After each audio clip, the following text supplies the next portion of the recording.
Okay, everyone, we're learning the Sicha from Chukas, the year Tafshin Chavtes 1969. Hold on.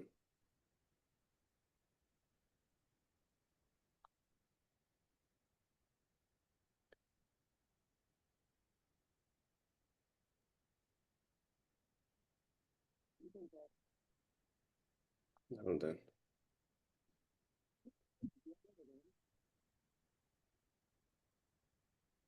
Okay, so the Shabbos Parshas Chukas, this is the year, that year, in 1969, the Parsha was Chukas Balak together, for the year Tafshin Chavtes.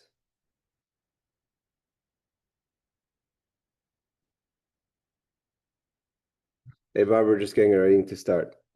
Okay, so the Rebbe starts the Farbrengen. The Rebbe says, Tziv Lenagin, he asked them to sing the special song they would sing before the Rebbe would say a Hasidic discourse. But Amar Maimer, the Rebbe said the Hasidic discourse on the verse of this week's parsha, which is Zos Vaydaber, God spoke, Zos Chukas Torah. These are the chukim, the commandments of the Torah. This Maimer, the Rebbe says in the footnote, in the parentheses, was edited by the Rebbe. Not all the Rebbe's discourses or talks were edited. So this one was edited. Okay, we continue. This is going to be a shorthand sicha because this also is a sicha that's edited. So in the Rebbe spoke, Habir b'maimer hamedrash, the medrash that says, Amalei Kadosh Baruch Hu Moshe, God said to Moshe, La'achir she'lasi b'negeas l'tumas meis. When God spoke to Moshe and told him, what is the way one becomes purified from the impurity of death? You know, there's different types of things that cause things to become impure or that are impure, and the most severe of them is tumas meis, the impurity of death. Moshe said, how could one purify themselves when they become in contact and it gives off the impurity of death? Moshe became almost green, thinking about the complication and the severity of the impurity of death. And God responded to him and he said, that although how it works and the whole complication of the mitzvah of para aduma, the mitzvah of the red heifer, which is a chukah. Chukah means it's a mitzvah that's beyond our understanding. God told Moshe, to you I'll reveal the understanding or the meaning to the idea of the red heifer. Because in general, the red heifer is the definition of a mitzvah that is a choik that is not understood. If, based on what we're saying, that the mitzvah of paradum, of the red heifer, is the chukah, is the mitzvah that's considered a chayk. A chayk, again, is one of the mitzvahs. There's three types of mitzvahs: mitzvahs that are understood, mitzvahs that are represent the identity of the Jewish people, which are called edus, that are testimony about the Jewish people, like a holiday. And then there's the chukim, the mitzvahs that are not understood. Just that's what God said, we have to do it. So why would God reveal it to Moshe? What is the point of a chuk? A chayk is to tell you this is the point of the Torah. Our connection to Torah and the reasoning we do the Torah mitzvahs is not because we understand it. The whole point is that we're doing it because this is what God commands from us. This is why we find that there's a concept of toiling in Torah.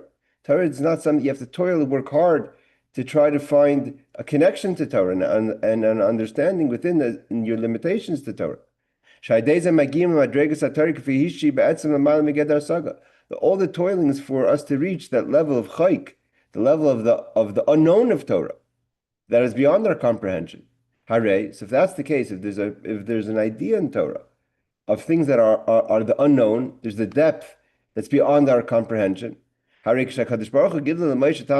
when God reveals his hidden reason for the red heifer, Nechzer Eitzel Moshe close in Nachukah. Then Moshe is lacking because Moshe is not able to serve Hashem on that level of reaching beyond his comprehension because he comprehends. V'shleimus hayigi b'Torah. I'm going to read some of the footnotes here because the footnotes here are interesting. I'm read footnote number 2 when he talks about the toiling of Torah. So he says the Kidduah Sipur is. I'm reading over here in footnote number 2. As known the story brought down by the previous Rebbe, Oidis Echad, one, Shenichnes l'Tzamach Tzedek li'Yechidus, so entered to the Tzamach Tzedek, the third Rebbe Yechivad, he entered into a private audience. And he asked the Tzemach Tzedek classes, Kishein Loi Ratzon, Im Vilzich Nit Lilmod, that he should help. The Chassid asked the Tzemach Tzedek for his help because he doesn't have a desire to learn. He wants the Rebbe to bench him, to bless him, that he should have a desire to learn. The Tzemach Tzedek answers him, Adrab, on the contrary. The Rebbe said that the Tzemach Tzedek told the Chassid that I'm lacking because I have a rot and I have a want to learn. I'm not forcing myself to learn. There's a point of yagia, of toiling and learning. Hey, Shana, we're learning the footnote over here in the Sicha. What's the idea? What's the idea of toiling in Torah? Shemailas hayigia, the point of toiling in Torah, shetzarach lishvar satzmei. There's a concept in studying Torah and doing the mitzvahs of breaking yourself. Shezui ha'avoida diskafia shelmaila finu misabcha. That's the avodah, it's known in Chassidus, of restraining yourself, which is even greater than transforming yourself. Once you've transformed yourself, you're no longer breaking yourself. The idea of working against your character is a greater avodah than once you've you've gone through the transformation where your character is no longer a disturbance but actually a help. As is known, madreges evet mashenkin b'hiskafia haryu oived. The difference between someone who transformed themselves and someone who's working to restrain themselves against their nature is the person who transforms themselves is already given themselves the title of a servant. The person who's working on themselves against their nature is an oivid, the person who's in the middle of working. You've not already accomplished it. Lashon hoiva, you're presently an oivid, someone who's working. Shuba emta avodah, middle of the work, as it's brought down in chapter 25, 15, sorry, of Tanya. When someone learns, because that's the desire to learn Torah, it's enjoyable to learn Torah. Let's say you're an intellectual and you enjoy the intellect of Torah. That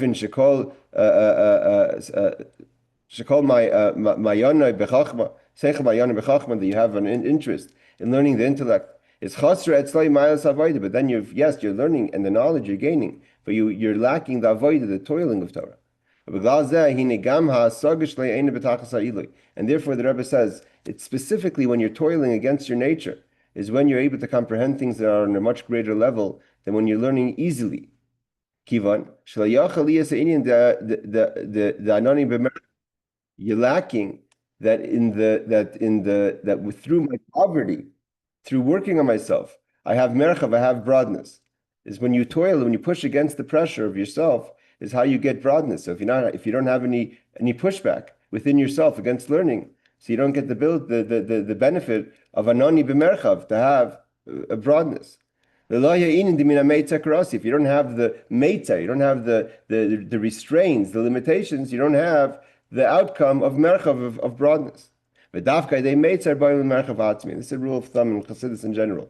It's specifically when you have meitzar. That's chapter 118 of Tehillim, right?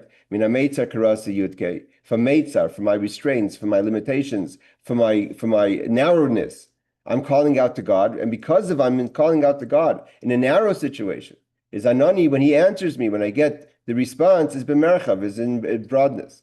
So broadness is more than just average. And how do you get to the broadness that's beyond average?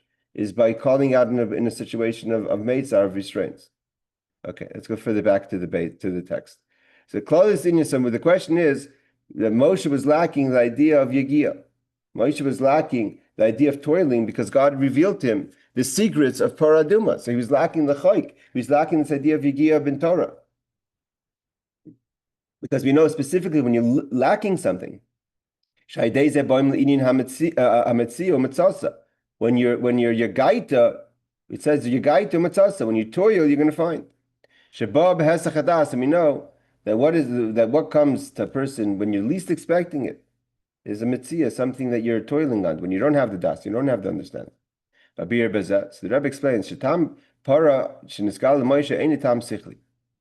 answer the Rebbe says is that Moshe was revealed. The reasoning of the red heifer wasn't a logical reason. He was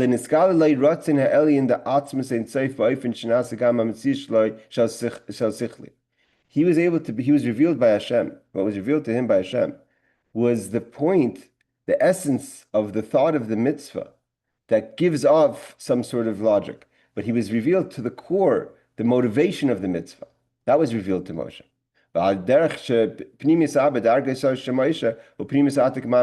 The depth of understanding is the depth of pleasure. And therefore Moshe was in tuned with the depth of the pleasure of the mitzvah, not so much the comprehension of it, but the starting point of where the mitzvah was developed. Therefore,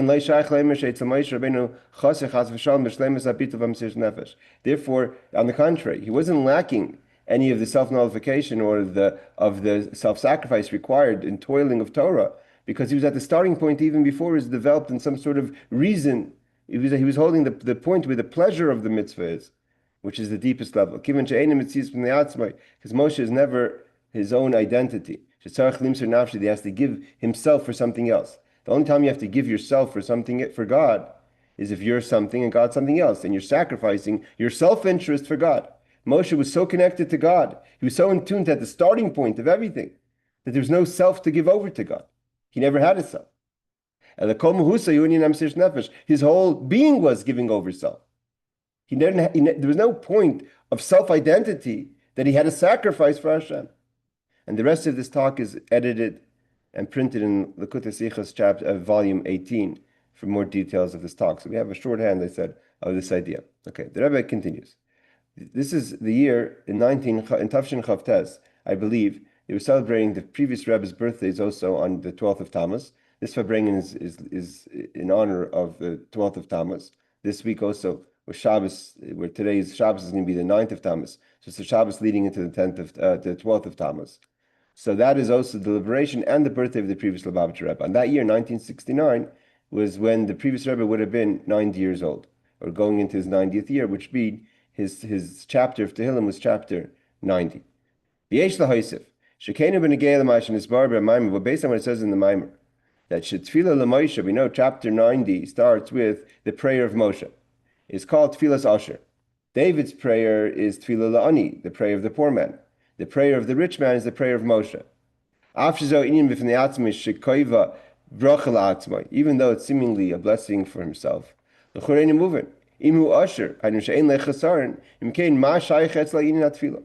the Rebbe says, if the idea of the prayer of the rich man, which is the prayer of Moshe of chapter 90, so if you're rich, rich doesn't just mean in money.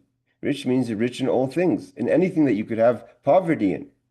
Right? The Rebbe always explains, when you say usher, the rich person doesn't add and the poor person doesn't lack in the half shekel. It's not talking about that you're poor in something but you're rich in money. You're rich in the subject at hand.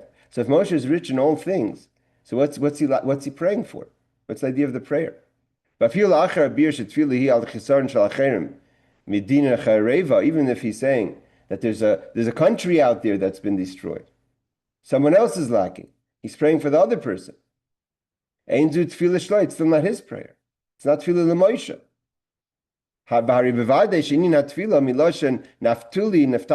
idea of tefillah, which means to connect something that's been disconnected. You are connected to that idea. So in order to connect, the idea of tefillah is to connect, it has to be your prayer. So where's the idea of prayer for Moshe? If everything about Moshe is tefillas asher, is the tefillah of the rich man. The Rebbe says to add even more to this question. Again, the Parshas Chukas and Balak, these parshas are parshas that are about Moshe Rabbeinu. We have very strong verses about the connection of Moshe and the Jewish people. Moshe Nasi Hakov, the connection between the Nasi and Moshe and the Jewish people, Moshe and the Jewish people. So the Rebbe says like this: I feel that even more to ask. According to the story of my father-in-law, the previous Rebbe. And the Rebbe's always idea was that when the Rebbe tells a story, it's not just to tell a story. There's a strong importance to the story, and not only an importance to the story in the idea of the story, but even could trickle down to the halacha and how one behaves in certain laws of Torah. Once a person entered a private audience, the Admir Amtsoi, the holy Mittel Rebbe,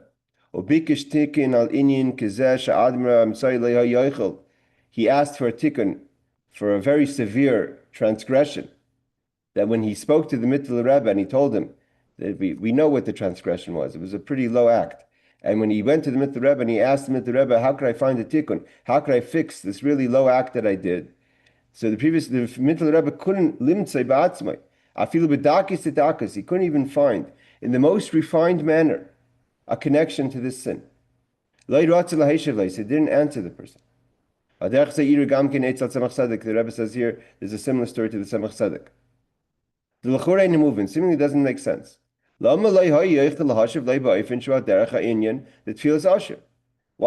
couldn't he just answer him?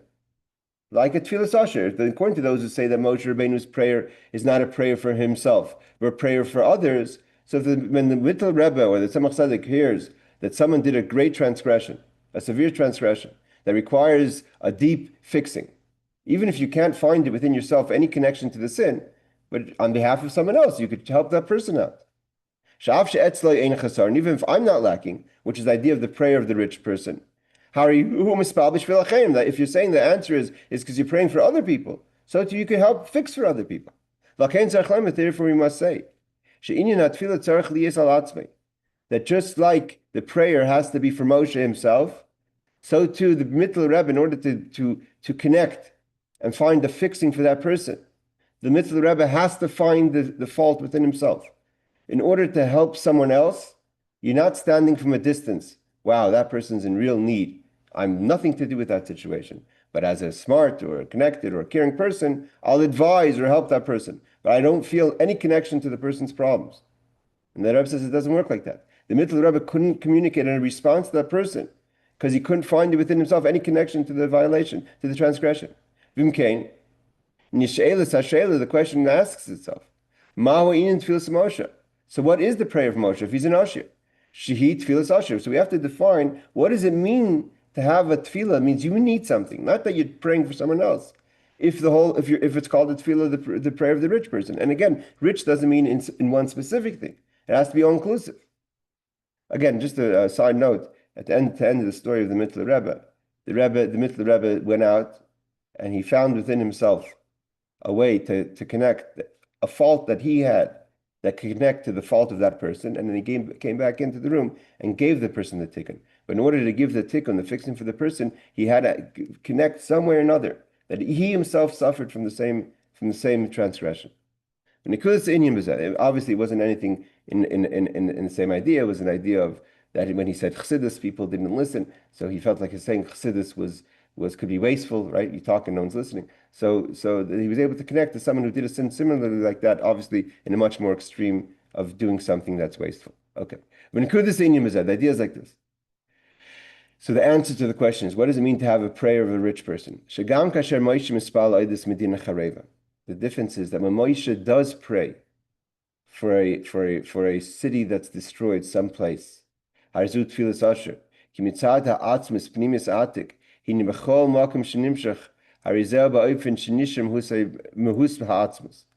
idea is that because, like we said before in the shorthand of the Sicha, that Moshe is being revealed, the idea of the red heifer is not lacking Moshe's bittul, Moshe's yagia, Moshe's toiling, dedication to Torah, because he's so connected at the core that there's not even an idea of Mesiras Nefesh. His whole existence is giving over. There's no self to give over. So that's the idea of a tfilas asher, that wherever, because you're connected to the time, to the pleasure of something, you're so deep connected to the purpose of something, is b'chol makom shenimshach, wherever it is, everything stays the same. Even in the most difficult situations, it doesn't get changed with circumstances. Let's see what the Rebbe explains. There's no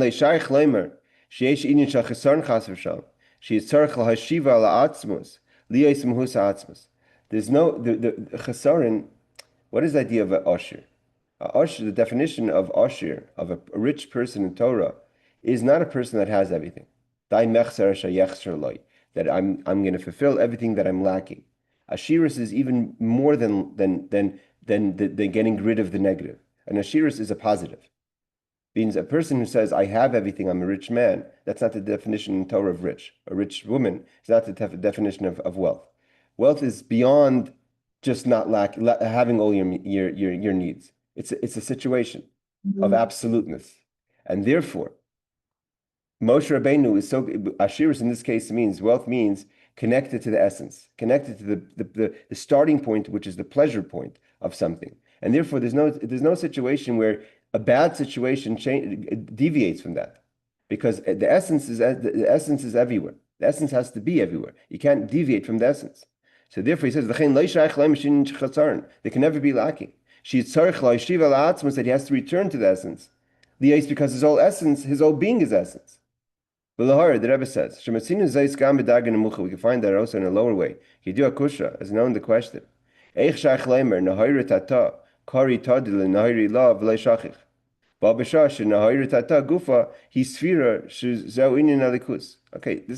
he's not going to explain this, but the Rebbe says we find this in a Kabbalistic idea, or a Hasidic idea, that the Nahira Tata, the lower flame, like the flame down here, let's say, is always calling up to its source, the higher flame, and never gives up because of that essential connection. How could you say that if it's in a lower, it means what the point is that the lower flame is always feeling its connection to the source. How could it be if it's a lower flame by definition? It's lower. It's in a form. It's already been shaped, because at its core has never been changed. So something that's connected at the core, no matter what the situation is, no matter where you find yourself, even in a difficult situation, there's no idea of chesarn. There's no idea of lacking, because what's shining within you is the essence, and the essence is always full. Therefore, the Rebbe says, let's bring this down to avoida. What's this mean to us? Right? It's a high idea. How do we translate this to our own service to God? That no matter that when you're connected to the essence, when you're an usher, when you're rich at a core point, that you're not at any situation away from the essence, is how a person, no matter what it translates in your life, no matter where you find yourself, the most difficult, hard situation in your life, if you're an usher, you're an usher. Doesn't the circumstances of the chitzonius, of the external, how you find yourself in, or where you maybe even put yourself in, doesn't deviate from the fact that you're an usher. The Rebbe explains. How do we apply this to each and every one of us? The Rebbe says, we have a famous saying of the rabbis that says, the famous statement that says a person is obligated to bless God for seemingly bad things happen to you, just like you bless God for good things, right? When good things happen, you say, "Thank you, God. Wow, you're so kind and generous." So our rabbis have taught us that a person is obligated to thank God for what's called the bad, the same way you would bless God for the good. So it says, what's that mean? What's that mean? So it's brought down that you should take it with joy. It means take the negative with joy.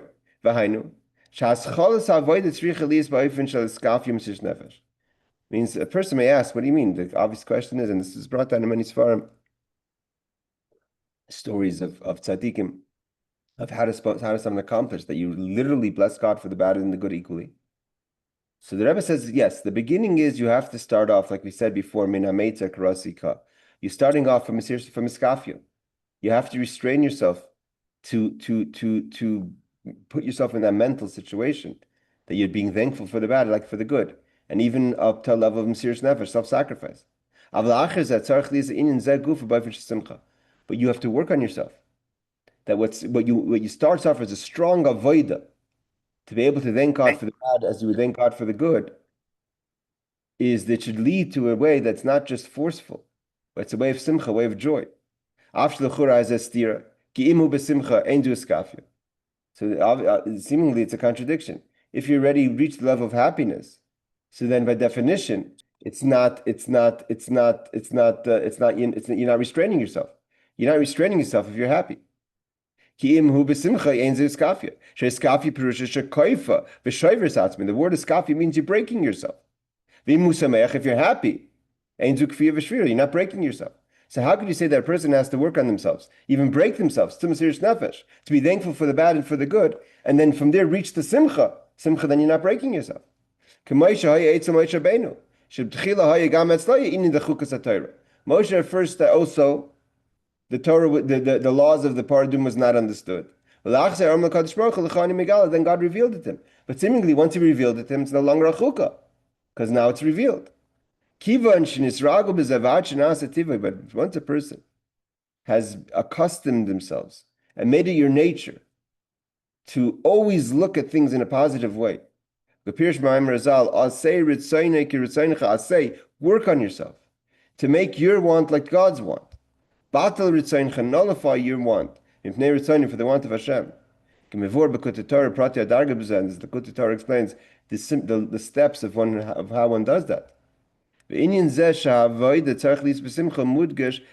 this idea, and that's what the idea of the Simcha. What the Rebbe is saying is, obviously it's a little bit hard in the editing of the Sicha, but what the Rebbe is basically saying is the Simcha is in the avoda of the Skafia. Like Moshe Rabbeinu, he wasn't lessened because he was revealed the laws of the meaning of paraduma. He was so connected to the essence that it was revealed to him from the point of the pleasure of the mitzvah. So to a person, the Simcha is not because you no longer feel the pain. You know that it's bad, and you're working on yourself. You're breaking yourself to thank God for the bad, like you thank God for the good. But that avodah itself is being done b'simcha with joy. This idea that we know that avodah, an oived, a person who's working like them, we said the difference between oived and eved did work on themselves. An oived is presently working on him or herself. So the idea that an oived has to be b'simcha is known the saying, She'amr Baal Simcha Vagula, as the previous Rebbe said, she called Inyan Hamaser Vayisurim Shebezeh, the whole idea that he was imprisoned. And the pain he went through in the imprisonment, and physical pain the Rebbe suffered, his physical health was affected by his imprisonment. The Rebbe said he took all the pain for himself, and for us he left the joy of it. When a person's able to when a person works on themselves, that in the avodah they find simcha, it's going to bring us to the true redemption. We're going to go standing straight to our land, the Holy Land, with the coming Mashiach. Okay, that's the second talk. The Rebbe continues. He says, okay, let's learn this talk. This thing that we said before. There's a medrash in Tilm that says, on the pasuk Tefillah Moshe, again, the Rebbe was talking that year about chapter 90, the prayer of Moshe, the prayer of the rich man. The idea of Tefillah Moshe is connected to the 12th of Tammuz, which is also the birthday of the previous Rebbe. And according to our custom, that on the year of a birthday, a person changes their chapter of Tehillim with their age. The Rebbe at that year entered into his 90th year, the previous Rebbe. The Rebbe started his 90th year. Mizber Tzadik is Tefillah L'Moshe. As I said many times, the kapitel Tillim, the Rebbe is the opinion, and he said many times that we continue to say the chapters of our loved ones, and especially tzaddikim, even after their passing. So even if they've already passed in an earlier age, the previous Rebbe passed away before he turned 70. But the Rebbe kept on saying it's still like we today keep on saying the Rebbe's kapitel, which is today 124. Even though physically he went up above. No longer when a person passes away, are you limited to the limitations of this physical world, right? You leave this physical world to go to a more spiritual world, which has obviously a lot less limitations in our physical space. Not just our world, but our most material, coarse world. As we know, a shepherd never leaves his flock, especially the shepherd of the Jewish people. On the contrary, it's because now the Rebbe has less limitations than he had seemingly when he was alive. The Rebbe has even an easier way to connect to all his chassidim because he's no longer limited by space or the space of this world. As is explained in Ageres HaKodesh, it's not the Alter Rebbe already introduced this idea in the Ageres HaKodesh chapter 27. So surely, now that we're entering the Rebbe's 90th year, means the previous Rebbe's 90th year, and the Rebbe's still guiding us, and with less limitations, able to connect to everyone in all their needs. Of course, we're saying the Tehillim, the chapter that connects to that year of the Rebbe's birthday. As the previous Rebbe himself said, that many years after his father has passed away, meaning the Rebbe Rashab, the fifth Rebbe Chabad, he saw his father in a dream. And in the dream he saw that his father was saying a discourse of Chassidus on his own birthday, meaning the Rebbe Rashab's own birthday, many years after he passed away. He said the famous mimer that the previous Rebbe told over that he heard from his father after he passed away, which was connected to a chapter of Tehillim after he passed away. So therefore, it's the Rebbe's point. The connection between the prayer of Moshe to the parsha that we're in. The Rebbe connects also to next week's parsha, the parsha of Balak. In Parshas Balak Mavur, we find B'Maimer, the Parshas Balak Mishnas Tafresh Chavtas, that we find from another Hasidic discourse, I think from the Rebbe Marash of the year Tafresh Chavtas, which is 100 years from the 1869. So Shebalak uBilam Heim Bechinas Zelum Zeh de Klipa Shekeneged Moshe Var. That Balak and Bilam of next week's parsha, Balak is the king of Moab, and Bilam is the prophet from the nations. They correspond, they're the opposite. They're the Tuma, opposite of Moshe and Aaron. Bilam, the prophet Bilam, is the Tuma, is the impurity that counters Moshe. K'mam Rizal Pasuk v'leikam Navi Oid B'Yisrael K'Moshe B'Yisrael leikam Ablumas Oilam Kam Umanu Bilam. It's brought down, the famous Rashi that says that when the verse says that there was never a prophet like Moshe and there'll never be a prophet like Moshe, Rashi points out by the Jewish people, by the nations there was a greater prophet, and that was Bilam. And by the way, this idea that there's a tuma against a tzaddik, or against, especially against a nasi, it goes all the way down to our times. The previous Rebbe, I think the previous Rebbe quoted in the name of the Alter Rebbe, that in the times of the Baal Shem Tov, there was a big priest that was, so to say, the Tuma against the Baal Shem Tov, and I'm not sure why, but they say in the Rebbe in the Maggid's times it was Franz Joseph, the Austrian emperor, and they say in the times of the Alter Rebbe it was Napoleon, and so it continued like that. That there's a Tuma for every, there's an impurity for every purity. Ubalak Balak, the king of Moab, he was the impurity against Aaron. Ki Balak ba lilaik daman shal Yisrael. He was trying to affect the blood. Pirish daman hainu toik from v'chaskam. What does it mean, the blood of the Jewish people? He was trying to weaken the blood, which is the strength of a person, to weaken the strength of the Jewish people.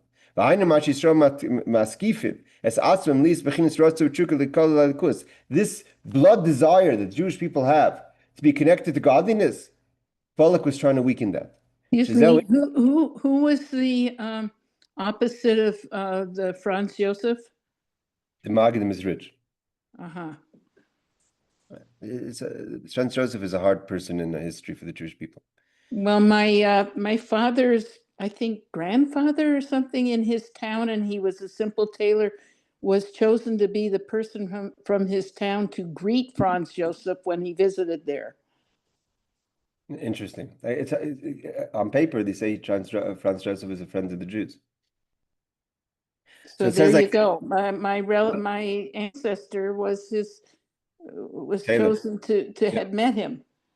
Yeah, but sometimes tumor comes in different forms. It's not always doesn't always come with the sword. It could come with the carrot as well. Shezeu inyan hakravas hadam b'avoda. The idea, that's why what's the idea of why do we spill the blood on the altar? Is the idea of the passion we have for God. Balak ba lolak daman. He was trying to take away the blood of the Jewish people, that passion they have for God. And that comes from Aaron, of course. We went that many times. That they shouldn't have the burning desire for God. He didn't want us to lose our passion. Just not have passion for God, have passion for worldly things. And this is the opposite of Aaron, the great Kohen. He's the accompanier of the bride. Right? He lights the candle. What's the idea of Aaron lights the candle. He elevates the souls of the Jewish people, that the passion, the fire of the Jewish people go towards God. And Balak said, no, sure you have to have passion in life. Passion is important. But why do you have passion for God? Have passion for worldly things, for desires. This idea of Tefillah Moshe. Tefillah Moshe, Isha Likim, the prayer of Moshe, the man of God. That the sacrifices of the wicked is an abomination for God. Zeb Bilam Balak. right? Because the next week's parsha we learn about all the sacrifices they did. So zevach rishayim, the sacrifices of the wicked, is abomination to God. This that it says, and we learned, I think it was in the Gemara, we learned that he got schusim. Balak got schusim for building the seven mizbechas. So Balak, what was his chusim? We learned, I think, in Sanhedrin, his descendants were the fact that Ruth was a granddaughter of Balak, and what chus? The Gemara says, what chus did Balak have to be the grandfather of Ruth, who's of course the grandmother of David, the grandmother of Mashiach? What chus did Balak have to have part of such an essential part of the Jewish people's identity? Was because he built these altars for God. So it says, when Bilam says to Balak, build 7 altars, God says, Rasha, you think I'm going to take your sacrifices? Again, obviously, there's different levels. It's an abomination to me that you're building these altars. The altars of a wicked person is an abomination. I want Moshe's prayers. So the Rebbe isn't explaining what's this mean. When a Yid sees, I'm not sure what this has to do with 1969. Obviously, the Rebbe is talking about a certain incident. When a Yid sees the nations are dancing in the sanctuary of God, maybe he was talking about after 1967 and the mosque on top of Har Bayis. He says, when a Jew sees, how is it that the nations are dancing in the sanctuary? Not only that, they're successful in life. Look how successful the nations are. There's certain spiritual success that the nations have. Let's say a Yid walks in the street. A professor. There's an incident that happened. That there's a professor, that the Torah says he's an authority. And what does it mean, pikuach nefesh, a life and death situation, when it comes to Yom Kippur? Because he's an educated person, he's the authority of what should be on Yom Kippur. I'm not sure if this is a specific story, or in general that a doctor could decide if a person has to fast or not. I'm a Jew, and I believe everything is divide. This idea that person has an authority to say what a Jew has to do in a mitzvah, God decided that it should be that way. That's a great power that person has. A person may think that, look, this person is an authority on Torah, and maybe that means I have to be overwhelmed by that. The Rebbe says, we learned this before. Moshe was scared of Pari. Pari had powers, and he wasn't scared of his physical strength. Shenikra Tanin Hagadol. He was called the great sea monster. Shuinin Toikef Aklipa. He had the power of the impurities. Still, like the Medrash tells us, that Moshe Rabbeinu, God had to tell him, I'll come with you if you're scared to go to Pari. A person may think, you have to be overwhelmed and fearful for the nations. Look how successful they are. They have an authority. They can even dictate to us who owns Eretz Yisrael. What a Yid has to do when it comes to the security of our country, of our people. We're being dictated by others. Maybe that is a sign, and everything is by divine.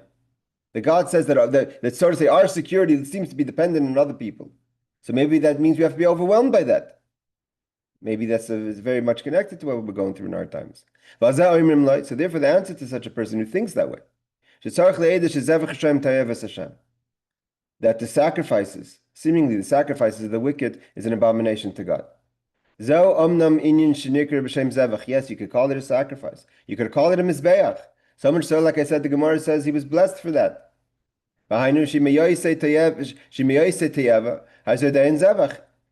If you read the verse backwards, that even though there's an abomination involved, but it doesn't take away from the fact God doesn't say it's not a sacrifice, it's still a sacrifice. Not only that, it's not just any kind of sacrifice. Sacrifice was done by low people like Bilam and Balak. And we know that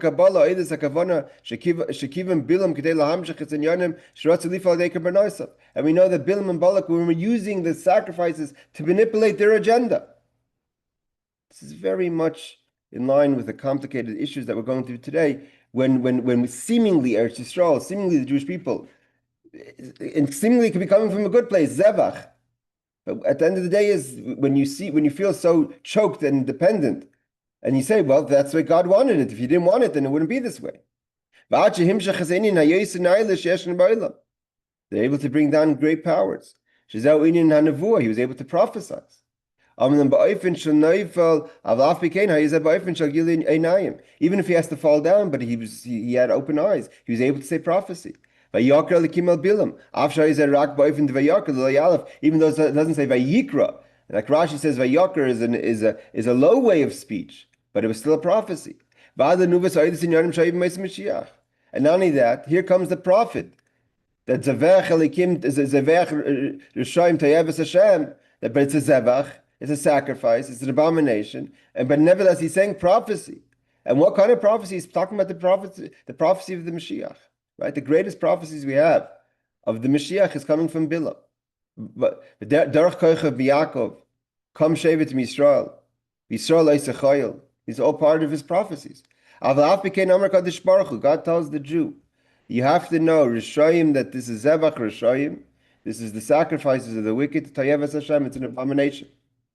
But what I'd rather, all the niceness of this, all the greatness, all the great, we're not taking away the good intentions of things, not making everything to be evil. But what does God really want? The prayer of Moshe. But Sinu Amnam, we find. We know that from the beginning of time, God saw how it's going to be. The actions of the righteous and the actions of the wicked. In the beginning, the land was total chaos. That represents the actions of the wicked. And God said, let there be light. These are the actions of the righteous. But at the end of the day, he says that I don't know which one God wants. Does he want the acts of the wicked or the acts of the good, of the rich, of the good?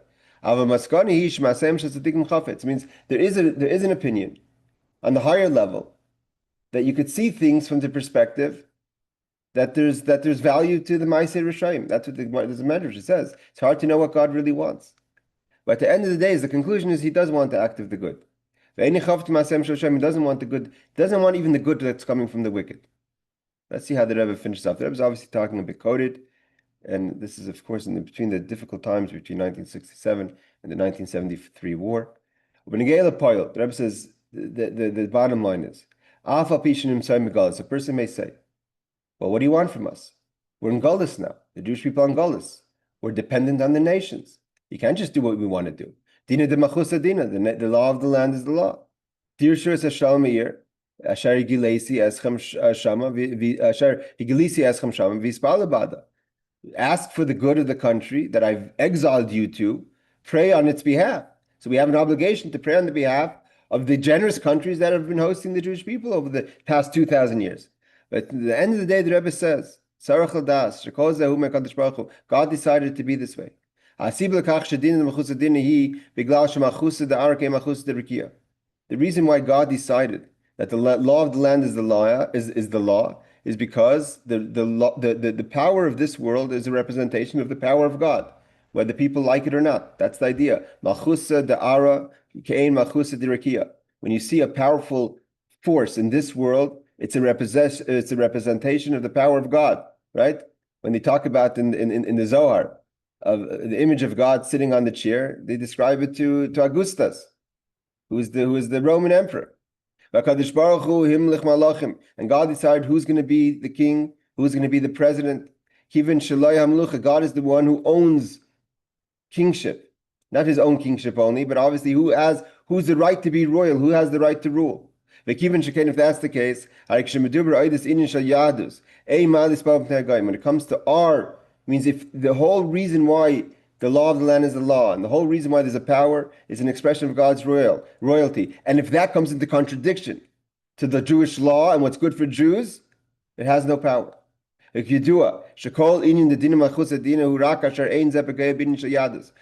idea that the law of the land is the law if it doesn't affect the laws of Yiddishkeit, of Torah mitzvahs. If it's coming, right? If the Russians say you can't learn Torah, you can't. The Friedrich Rebbe didn't say, okay, well, that's the law of the land. He taught Torah anyways, and he was thrown into prison for that. We don't get overwhelmed. As my father-in-law said, Shirak gufayseinu nimtzayim begolas. Only our bodies are in exile. Avaloi nishmaseinu, not our souls. When it comes to the soul of a Jew and Yiddishkeit, we don't get overwhelmed by the nations, no matter how powerful, no matter if it's a v'zebach, no matter if it's enclosed in good intentions.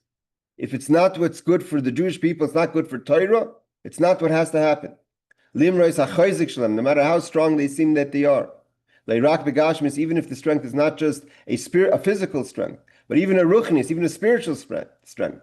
But if it's a contradiction to Yiddishkeit, if it's a contradiction to the Jews' interest, if we're being asked to do something about Eretz Yisrael, it's my own words adding, that's against what's halacha. So then we don't look at the spiritual good, the physical good has nothing to do. The tefillah l'Moshe, we go for Moshe's prayer. We have to know that even the power that's given is given over the shoulder, means not willingly. It's only secondary. Even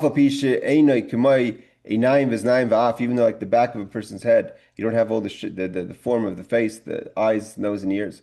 It's only one piece. Therefore, there's a certain level of strength. I'm not explaining all this, but the point is that sometimes Chitzoni says more strength than Pnimius, right? If the back of the head, the fact that the back of the face, right, it doesn't have any shape is also a mila. It's a certain level of simplicity. The face has all different levels. There's the eyes, there's the nose, there's the ears, there's the mouth. There's the front of the face is broken down. The back of the face is simple. It's just one back of the head, right? So it's in certain ways that simplicity is strength, represents strength.